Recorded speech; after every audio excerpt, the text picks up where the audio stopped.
Slowly, my mother returned to us.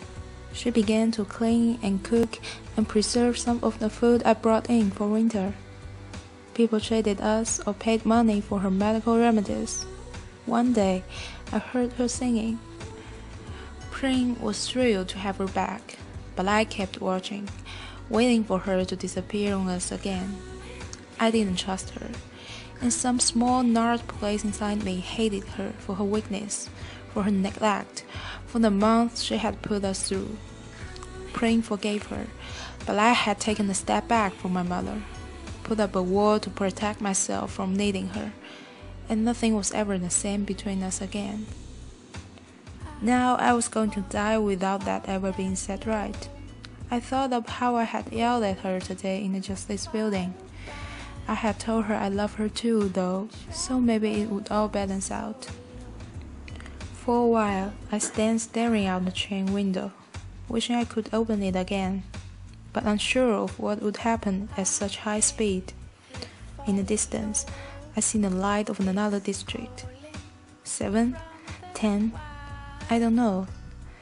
I think about the people in their houses, settling in for bed. I imagine my home with its shutters drawn tight. What are they doing now, my mother and Pring? Were they able to eat supper, the fish stew, and the strawberries? Or did they eat untouched on their plates? Did they watch the recap of the day's event on the battered old TV that sit on the table against the wall? Surely there were more tears. Is my mother holding up, being strong for Pring? Or has she already started to slip away, leaving the weight of the world on my sister's fragile shoulders?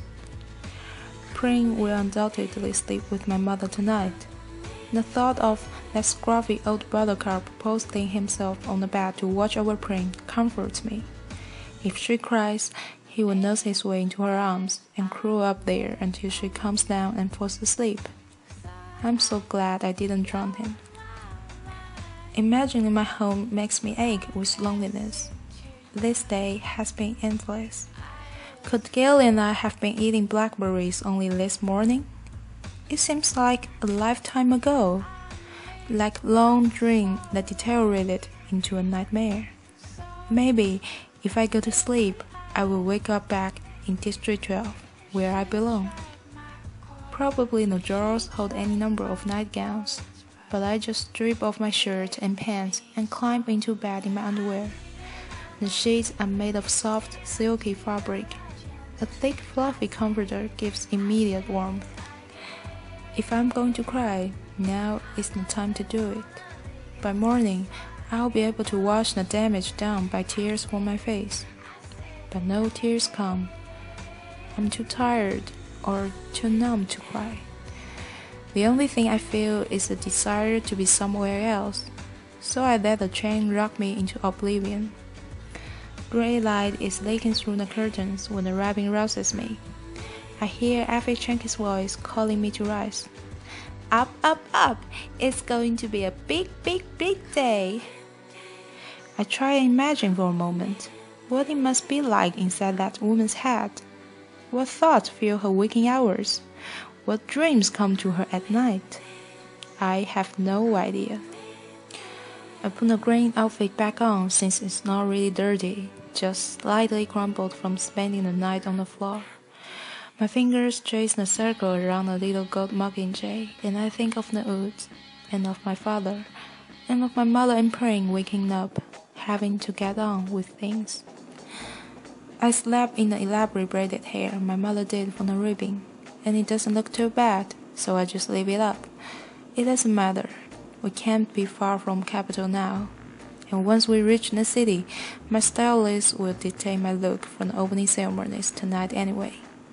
I just hope I get one who doesn't think nudity is the last word in fashion. As I enter the dining car, P13 brushes by me with a cup of black coffee. She's muttering obscenities under her breath. Hamish, his face puffy and red from the previous day's indulgences, is chuckling. Peter holds a roll and looks somewhat embarrassed. Sit down, says Hamish, waving me over. The moment I slide into my chair, I'm served an enormous platter of food. eggs, ham, piles of fried potatoes, a tureen of fruit set in ice to keep it chilled. The basket of rolls they set before me would keep my family going for a week. There's an elegant glass of orange juice.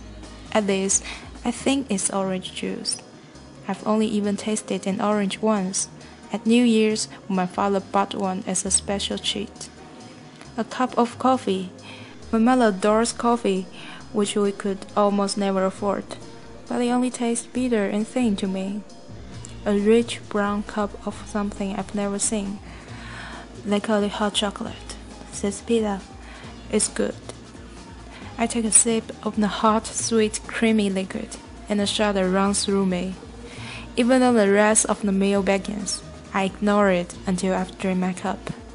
Then I stuff down every mouthful I can hold, which is a substantial amount, being careful to not overdo it on the richest stuff. One time, my mother told me that I always eat like I would never see food again. Then I said, I won't unless I bring it home. That shut her up. When my stomach feels like it's about to split open, I lean back and take in my breakfast companions. Peter is still eating, breaking off bits of roll and dipping them in hot chocolate.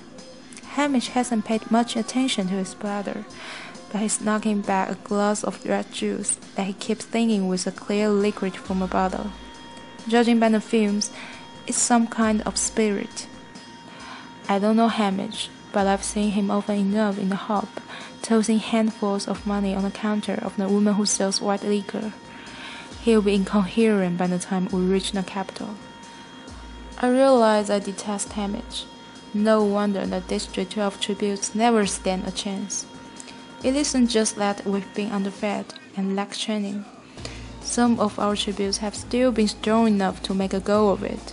But we rarely get sponsors, and he's a big part of the reason why. The rich people who back tributes, either because they are betting on them or simply for the bragging rights of picking a winner, expect someone classier than Hamish to deal with. So you're supposed to give us advice, I say to Hamish.